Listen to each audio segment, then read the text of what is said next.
இன்னைக்கு கிரவுண்ட்ல ஓடன மாணவர்கள் ஒருதலை பட்சமாக தேர்வு நடந்தது. நாங்க எங்களுடைய பிரச்சனையை சொல்ல போகும்போது நாங்க மிரட்டப்பட்டோம், அச்சுறுத்தப்பட்டோம்னா சில தகவல் சொல்லியிருக்காங்க. கையொப்பம் இடலைனாக்கா நீங்க இருக்கக்கூடிய இன்சர்வீஸ்ல இருக்கிறவங்களே மிரட்டினதெல்லாம் நிறைய தகவல் வந்திருக்கு. இதெல்லாம் உண்மையா பொய்யான்றதை ஆய்வு செய்யணும் இந்த அரசாங்கன்றதை நாங்க பலமுறை சொல்லிட்டோம். ஆனா நாங்க எடுத்துன்னு வர பிரச்சனையெல்லாம் அரசியலாக இந்த அரசாங்கம் பார்க்குது. ஒரு தேர்வு என்பது அனைவருக்கும் சமமானதா இருக்கணும். சமத்தன்மை இல்லைன்னா அங்க முறைகேடும் ஊழலும் இருக்கிறதுன்னு அர்த்தம். இப்ப இந்த டைமிங் டெக்னாலஜியோடைய நிறுவனத்திற்கு இவர்கள் அளித்த ஒப்புதல் எந்த அடிப்படையில கொடுத்தாங்க? இதுக்கு உள்துறை அமைச்சர் எப்படி அனுமதி கொடுத்தாரு? இங்க இருக்கக்கூடிய ஐஜி எப்படி அனுமதி கொடுத்தீங்க?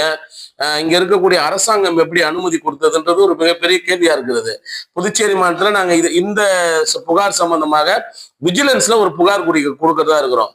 புதுச்சேரி அரசாங்கம் இந்த நடந்து முடிந்த உதவி ஆய்வாளர் பணி தேர்வை மறுதேர்வா நடத்தணும். ஏன்னா கிட்டத்தட்ட பல ஆயிரம் மாணவர்கள் இந்த உதவியாளர் பணிக்கு கிடைக்கும்ன்ற நம்பிக்கையோடு காத்திருந்து இன்னைக்கு ஏமாற்றப்பட்டதாக வீதியில் நின்று அழுகுறாங்க.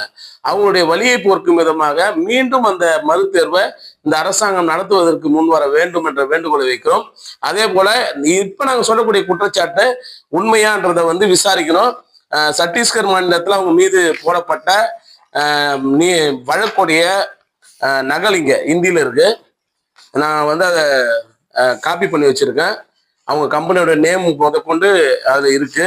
தகவல் தொழில்நுட்பம் எந்த இடத்துலன்னா அதோடைய தமிழாக்கம் நாங்கள் அதோடைய தமிழாக்கமும் செஞ்சு வச்சிருக்கேன்.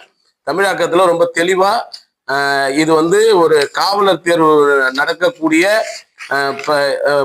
நடத்துவதற்காக சத்தீஸ்கர் மாநிலத்துல நடந்த பிரச்சனையெல்லாம் அவங்க கொடுத்த புகார் தமிழாக்கம் இருக்கு, ஆங்கிலத்துல இருக்கு. இதற்கு இவங்க பெயில் வாங்கின ஆர்டர் இருக்கு. இன்னும் இந்த வழக்கு முடியல, நிலுவையில் இருக்கு. அப்படி இருக்கக்கூடிய சூழ்நிலையில யார் என்ஓசி கொடுத்தது, யார் இவர்களுக்கு அங்கீகாரம் அளித்தது என்பதை காவல்துறை விசாரிக்கணும். உடனடியாக இதற்கு பதில் தரணும். அப்படி பதில் தரலன்னா விஜிலன்ஸ்ல கட்டாயமாக புகார் அளிப்போம், சிபிஐ புகாரை கொடுப்போம், உரிய நடவடிக்கை தீர்வு நீதியை காணுவோம்ன்றதை தெரிவிச்சுக்கிறேன். மேலும் நீதிமன்றத்துக்கு சென்று நடந்து முடிந்த தேர்வுக்கு எதிராக தடை ஆணையை பெறுவோம்.